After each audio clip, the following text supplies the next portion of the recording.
Good evening, GaREIA members and guests, and welcome to the call. Tonight we are very pleased to have our speaker who will be holding a workshop this weekend, which we'll get into in detail in a little bit. But we're here with Dwan Twyford. Her husband, Bill, spoke at our general meeting just last week. And so now we have his, should I say better half? Or no, I won't say that. His other half. I think he said it was his better half, so that might be okay.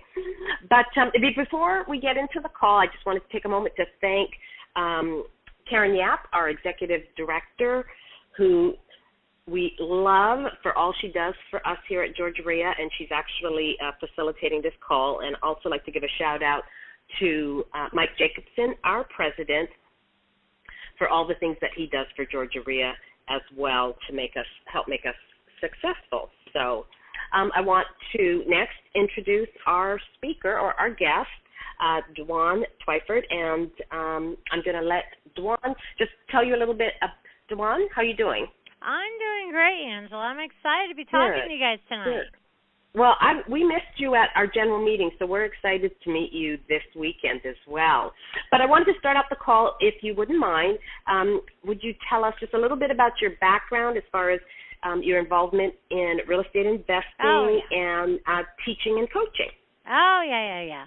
So I'm going to be showing my age here, but way back, 27 years ago, about like 30 years ago, I got married, and I was 30 years old, 29, and had a baby, and I planned on, being a stay-at-home mom and just maybe having a couple kids, and that's sort of what I had, like no real plan, basically. And as things turned out, when my daughter was 8 months old, her dad and I parted ways, and so now I'm 30 years old. I have an 8-month-old child. I have no professional schooling or education, no real estate license. And in my 20s, my whole entire 20s, I just waited tables or bartended. So I thought, gosh, I've got to go back to work. What am I going to do? I'm 30 years old now. I can't go work at clubs anymore. And, I need to figure out a way. I got to raise my daughter. So it was a very a tough few weeks when my husband left. And I thought, because you're wounded, you got to tuck your tail, all that, you have to tell your family. And everybody goes, I told you so, the whole thing. And so I just thought, like, what am I going to do? So I thought, so what happened is I actually made a decision, and it was not about real estate. I said, you know what, I waited till I was 30 years old to have a child. I'm not raising this kid in daycare. I'm going to find a job where I can work from home. I don't care what I have to do as long as it's legal. Because, I lived in South Florida at the time. It was the 80s. There was a lot of illegal shit going on. And so then you got to remember, this is in the 80s. My daughter's 27 now. So back then, we didn't have laptops and computers and the Internet. So we had to go look for jobs in the classified section of the paper. So I kept going to all these interviews, but 99% of these interviews were multi-level marketing. And I thought, well, I can see the money. We belong to an MLM ourselves. I can see the money, but I couldn't see the money coming fast enough. So I was getting like, gosh, I don't know what I'm going to do.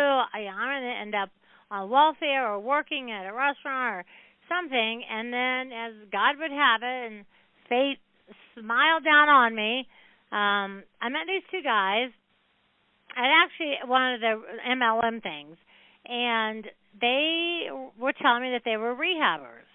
And I said, well, what is that? And they go, well, we buy houses and we fix them up and then we sell them. And I thought, well, gosh, that sounds like fun, because I'm really naive at this point, and I think rehabbing and fixing up and selling means decorating. So I thought, I can decorate. How hard could this possibly be? This would be a really fun thing for me to do. So at the time, I said, well, how do you find these people? And they said, we go down to the courthouse in West Palm Beach, Florida, and we get all the addresses of all the foreclosures, and then we just go door knock and talk to the people and see if they want to sell us their house.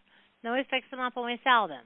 So literally, with that much information. That little bit of information, I thought I can do this. So I drove down to the courthouse. I took my daughter with me. I went, baby on a hip everywhere I went. I wrote down all the foreclosures. Of course, back in those days, we had to use those. Remember those map books? Uh-huh. Oh, my gosh. It took me forever to figure out how to use a stupid map book. So I had to use the map books and, drive door to door, and I would just walk up to people.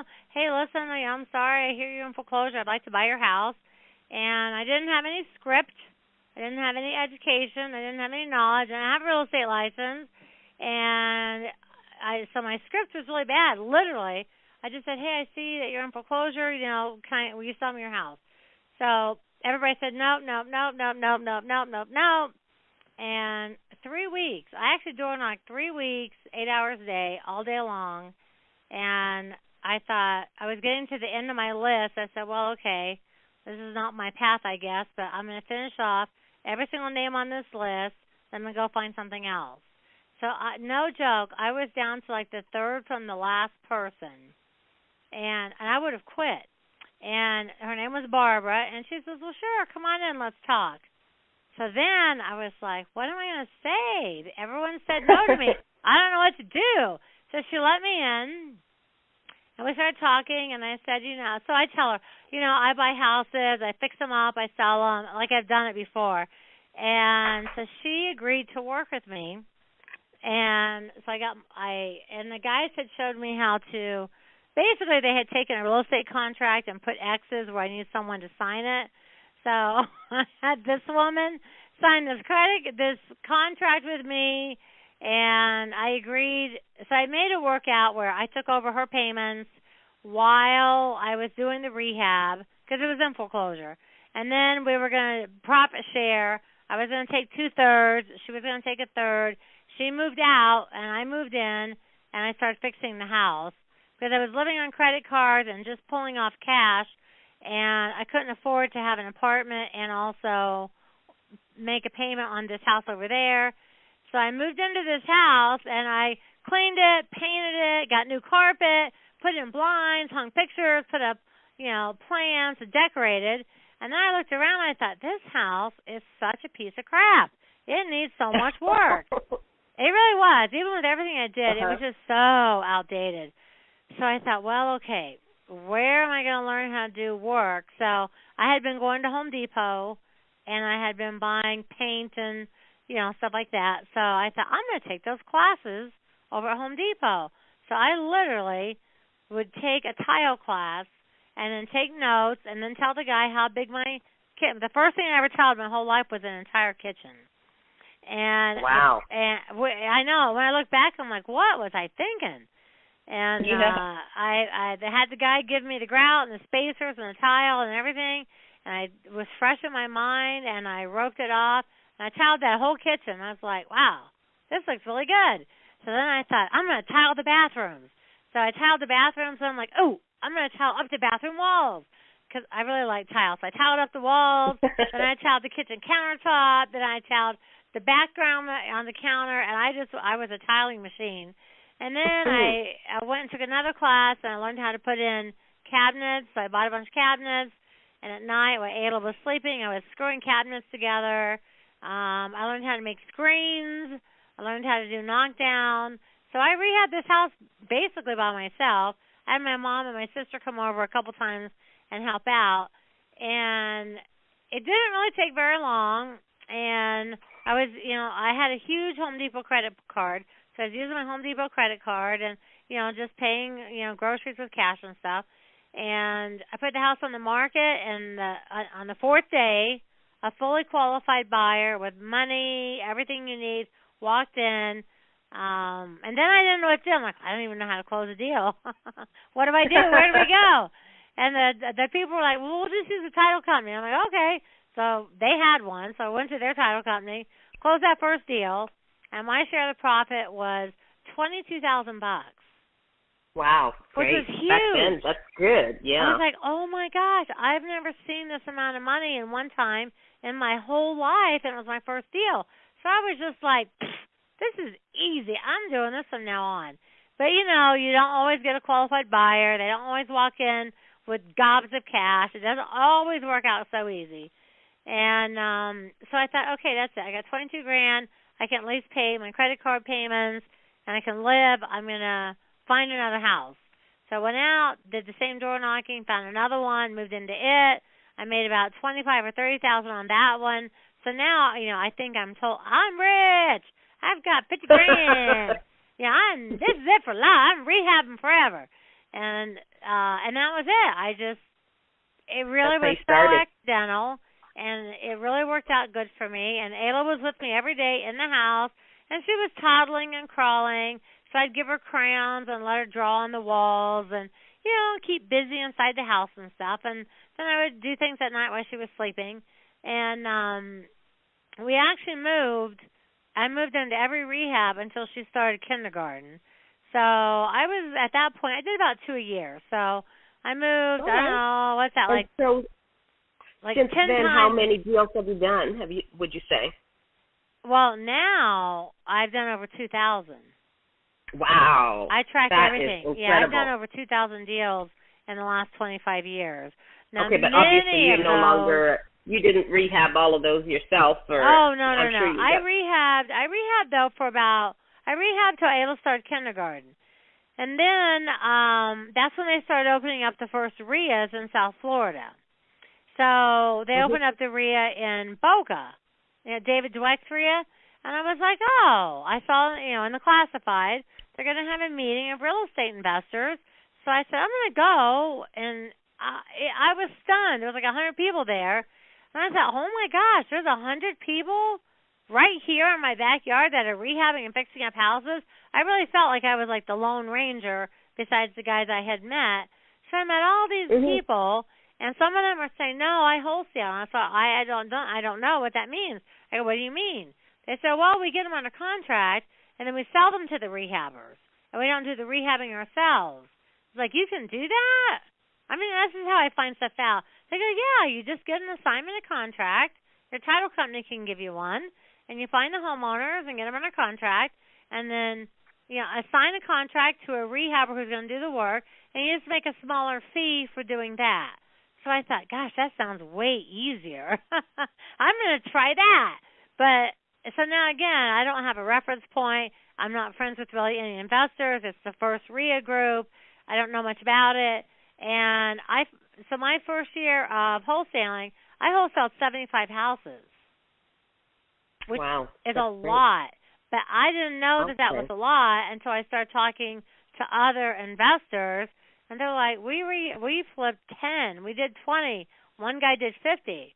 He says, how'd you do so many? I'm like, I don't know. I just go knock on doors and talk to people, and I flipped their house to these other people that I met at the RIA, and I'm making double gobs of money now, and I'm not having to rehab houses anymore. So I never rehabbed again. I was like, that is that. I started wholesaling.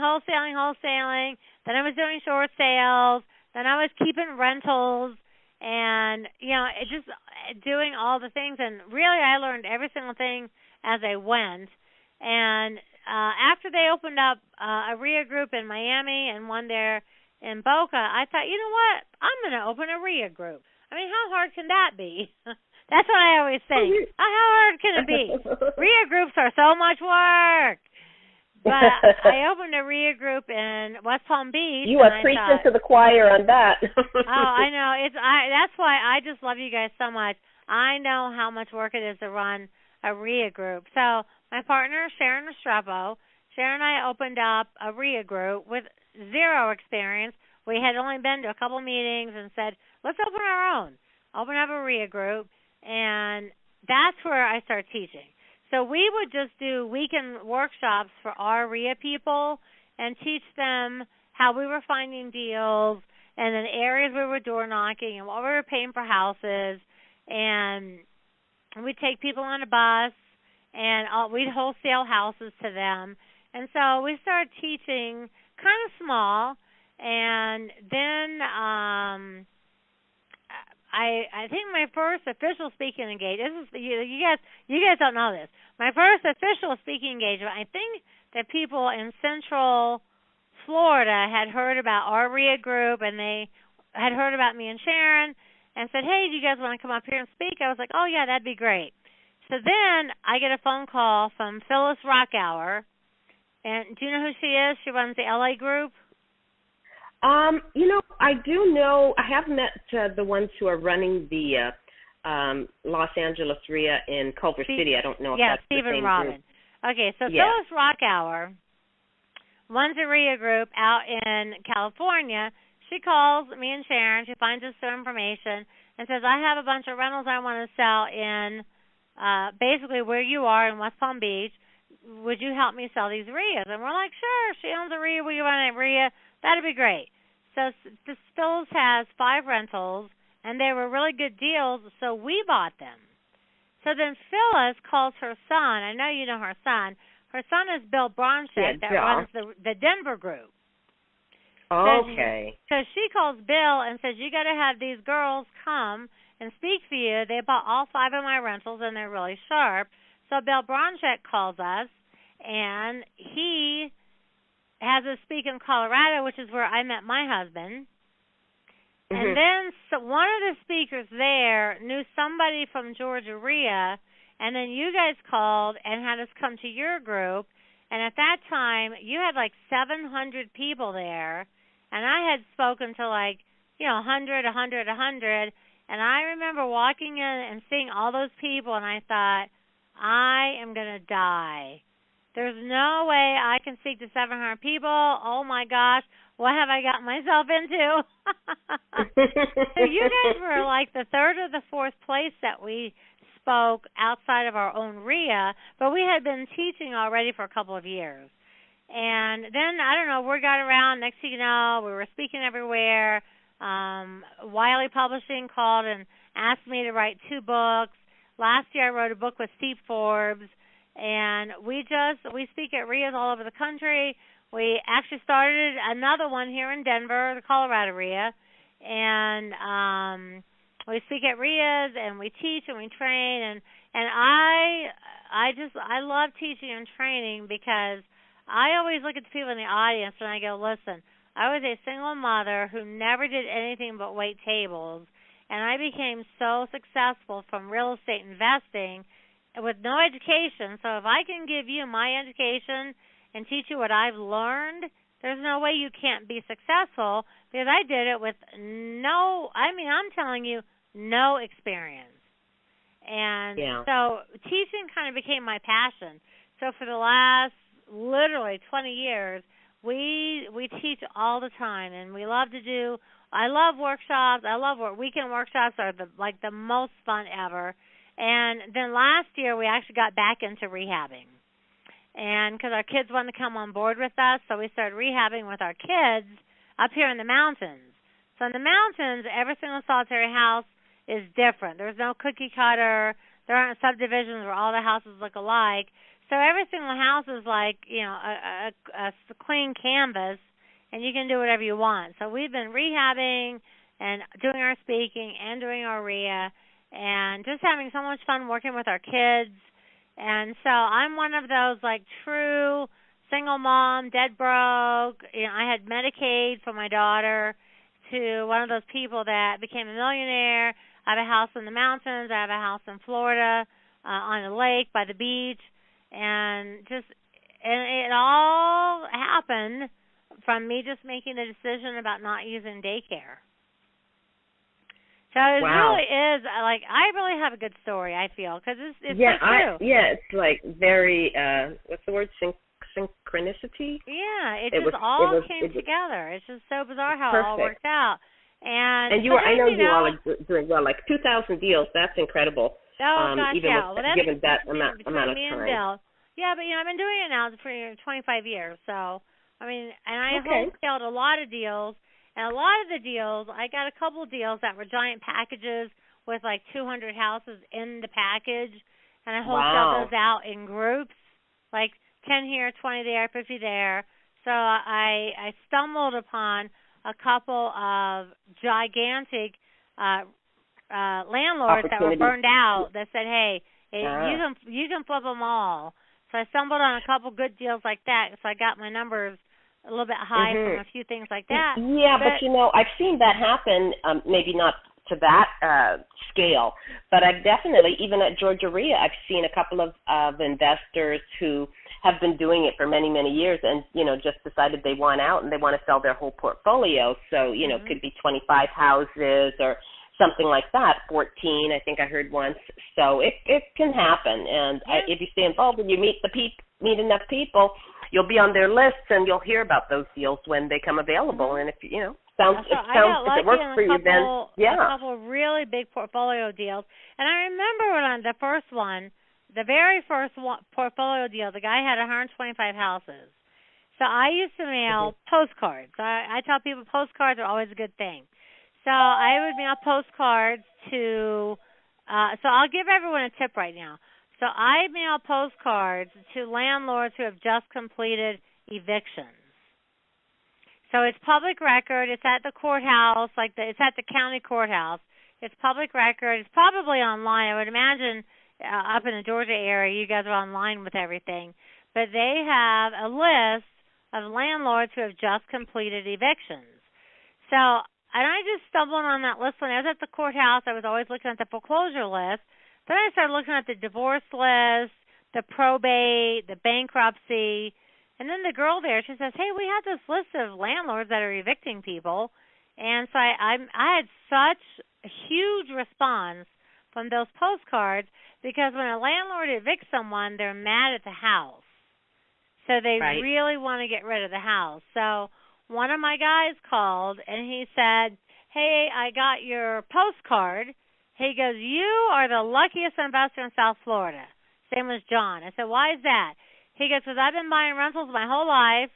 I decided on my 60th birthday, any investor I ran into on my 60th birthday, I was going to let them sell my entire portfolio. I'm moving to Colorado. I want to ski for the rest of my life. Today's my birthday, and I just got your postcard, so you're the person. So I'm thinking it's a joke. I'm like, oh, who is this? The guy invites me to his office. He's got a full staff. He has 125 rentals. Now, this is no joke. He goes, put them all under contract, give me a $3,000 deposit. I just want them sold in the next year. I'm literally moving to Colorado. So this guy let me put all those houses under contract for $3,000. And I thought, this is the greatest day ever. And then I went home and I panicked. I panicked. I'm like, how am I going to sell 125 houses? That fast. So then I thought, well, you know what? I'll sell like 10 here and 12 there and 5 there. So I went to all the REIA meetings. I ran ads in the paper. I called every investor I'd ever met in the world. And I got all those houses flipped in 6 months. Oh, my gosh. And I was like, oh, my God, I'm a rock star. Well, that sounds like an awesome idea, and I've never heard that before. Oh, and Sharon and I were partners. We couldn't believe it. It's like, how could this happen? Is that something that happens that all counties or courthouses would have access to? People who did who are in the process of doing evictions? Yes, that's one of the things most people don't realize. Any legal notice, an adoption, a legal notice to open a business, a foreclosure, an eviction, a foreclosure, a bankruptcy, every single legal notice has to be published. So most cities have some kind of a little legal newspaper, or they have a section in a main paper that has like 10 pages of legal notices.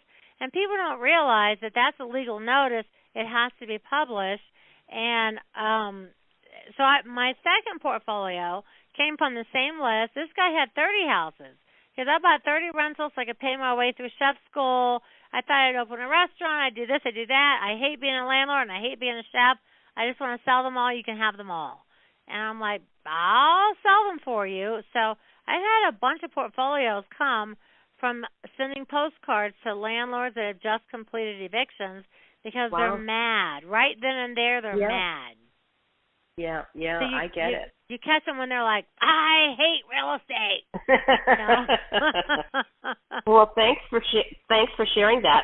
And that's a great lead-in to the workshop that we're having this weekend. And the name of the workshop that you and Bill, your husband, will be holding is the 2-day foreclosure summit.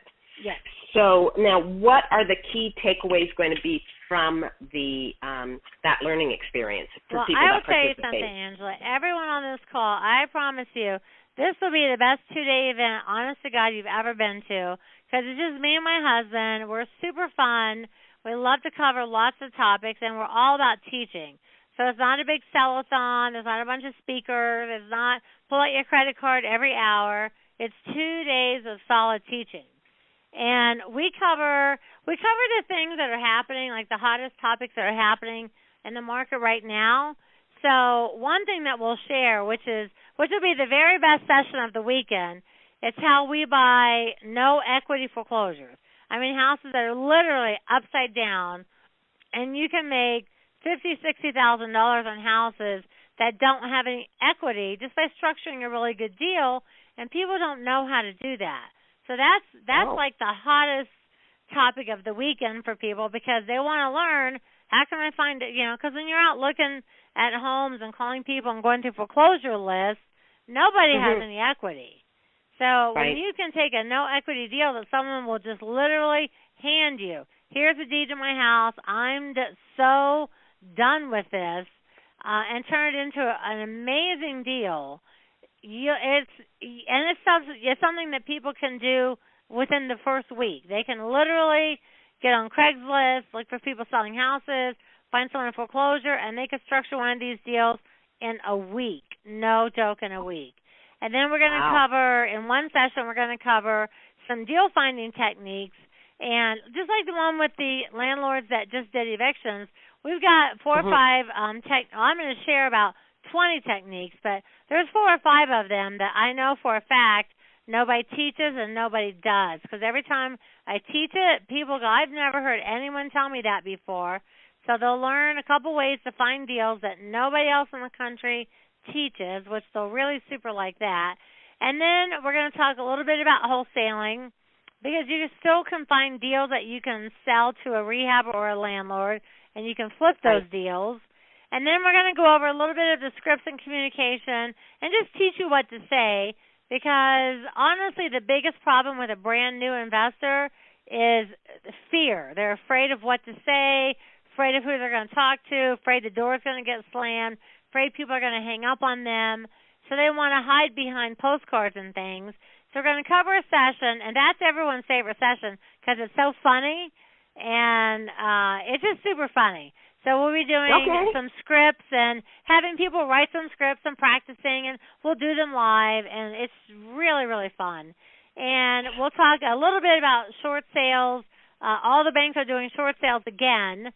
So if you find someone that does not have equity and it's not the right kind of deal because it needs too much work, it's not the right kind of deal for a no equity foreclosure, we'll cover how you can get short sales done now in 24 hours. 24 hours, really super fast. And we'll show a couple deals that we're doing, and we'll give out some landlording tips, because we're rehabbing these houses. I mean, we tear them back to the walls and redo them all from the inside, and we'll show a bunch of ways how you guys can save thousands and thousands and thousands of dollars on all your rehabs. And so basically when everyone is done with the weekend, they'll have a really firm. This is not like I'm going to teach you 2 things in an hour, You'll have a firm grasp on how to find deals, how to get rid of them with no equity, how to wholesale them, how to keep them if you want to be a landlord, how to rehab them. You'll learn the no equity deals, you'll learn the paperwork, and you'll learn how to talk to people and how to talk to rehabbers as well as homeowners.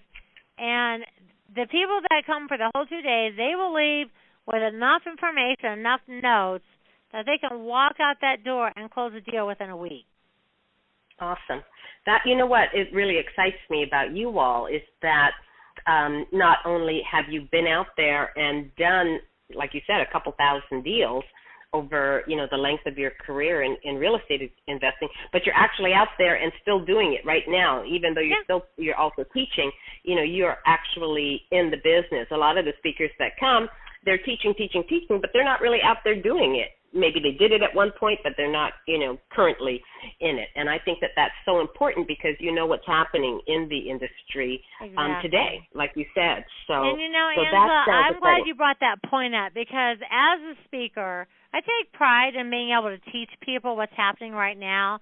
I take pride in the fact that I run my own REIA. I take pride in my rehabs. And the thing that makes me the saddest is these speakers that closed 5 deals 10 years ago, and they wrote a program, and then they come in and they teach, and the REIA group leaders don't really realize that they may not have the experience that they say. But, speakers, when we're all at a convention together, everybody gets together and drinks, and you find out a lot of stuff about people. And it's just very disappointing for me, for somebody that's in the same industry as me, who's done 2 deals and written a program, to go out there and write a program that doesn't work. They don't even know. When I'm sitting here with 2,000 deals under my belt, I know for a fact what's going on because we're working deals right now. And I just get so mad sometimes, especially with a few of them. Like, oh my gosh, did people not know this person hasn't done a deal in 10 years?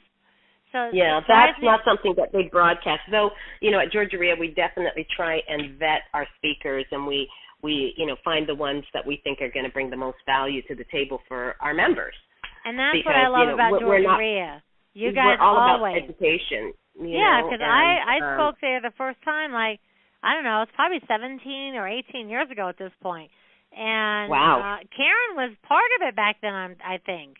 It could be. She's like the one person that has hung around for Georgia REIA the longest and most number of years, back then, because they knew that I was a newer speaker, I think they even asked me for, like, proof and a couple closing statements and, like, some proof, and I thought, wow, way to go. But, most people know me now, and they're like, oh, I know for a fact. All you got to do is go to my YouTube channel. We post a rehab video every single solitary day. The guys take 2 minutes. They do a quick video of what we did on the house and summarize every single solitary day. We post a YouTube video, so there's no question that we're doing it. And you'll need to share that during the class. I'm sure you will. But in case you weren't planning on it. My son will be with me, and he will put up, like on breaks, he'll put up a couple of just slides showing before and after pictures on some of the rehabs we've done this year. Oh, wonderful. But we've got this rehab right now. We bought for $190, and we're putting $100 in it, so we'll be into it for $300. We thought we saw it for $5, but the market changed, and we made it bigger, and we already have agents telling us we can sell for $650. Wow, that's awesome. Fantastic. I know. I can't wait. I'm foaming at the mouth. Like, this deal needs to close before Christmas because that's $100,000 in my personal pocket. I want me some Christmas money. Mama needs some new shoes. I think that people will definitely appreciate those befores and afters because, it can help them visualize, obviously, easily exactly what is involved, what you did, what you accomplished. So I will look forward to that. Oh, yeah. So I don't want the call to go too much longer. In closing, before we talk about, give the details out about the summit, do you have anything else extra you'd like to add? The main thing, Angela, is that, a lot of people are like, oh, I don't know, it's 2 days. Am I really going to learn anything? People just, because most people, and you know this, many of the speakers, they do this whole hour and a half, and they drop like 2 carrots, but no one ever gives you enough information to actually go do something. So you have to figure over 2 days, that's 8 1.5-hour sessions is a 2-day workshop. So each hour and a half is a different topic, and each hour and a half is 100% teaching all the way through the entire session so that when you hear that topic, you can go do that with those notes without ever having to buy anything. Okay. And I take pride in the fact that people can walk out the door and close a deal with or without me. Okay. Well, it sounds like it's going to be really awesome, information-packed, exciting, some new things that our members have not heard before. So we'll really be looking forward to it. So for those of you that are on the line that are interested in attending the 2-day Foreclosure Summit, it's going to be this coming Saturday and Sunday don't have my calendar in front of me, but I think it's the 23rd and 24th? 24, 25. Okay, 24th and 25th. And for those of you that would like to sign up, it's $99 now through Thursday. And then on Friday and at the door, it'll be $119. That's for both days. It's going to be held at the GaREIA Tilly Mill headquarters, unless we overfill it, in which case we'll send out information on where the location will be via email. But you can go to the GaREIA homepage. That's GaREIA.org, GaREIA.org. The link will be there to sign up so you can get registered at the $99 price, which is a great deal. And we will look forward to seeing you all on Saturday. And I really want to thank Dwan, bent-twyford, for taking the time out of her day to share with us. And we'll look forward to seeing you and Bill and your son on Saturday. And we will not have not one disappointed person that people are going to walk out and say, you should have them every month. This is the best information I've ever had. Great. Well, I'd like to talk to you a little bit more about potentially recording the event, if possible. We can talk about it. And okay, great. Well, we'll do that offline. Well, thank you so much for having me on. Thank you guys for listening. They're on here. You must sign up. I promise, it'll be awesome. Okay, you will not be disappointed. So I know for one, am definitely looking forward to it. And I know at least a couple of the other board members of GaREIA have signed up for it, Yay. Kurt Smith being one of them. And he is a great teacher himself. So he obviously heard Bill say something that he thought he'd be able to learn. And he's experienced investor who recently retired from his day job because he's doing so well in real estate. So he definitely picked up on something that you all are offering that he thinks he can learn more from. Yay. So I'm gonna follow his lead, and I am going to hopefully be able to attend as well. So I look forward to seeing you all this weekend. Okay. Thanks, Dwan. Thank you so much. Thanks, everybody, for listening in. Thanks again to GaREIA, to Mike, and to Karen for facilitating this call for us. Have a great night. See you on the weekend. Thank you, everybody. Bye-bye. Okay, bye-bye.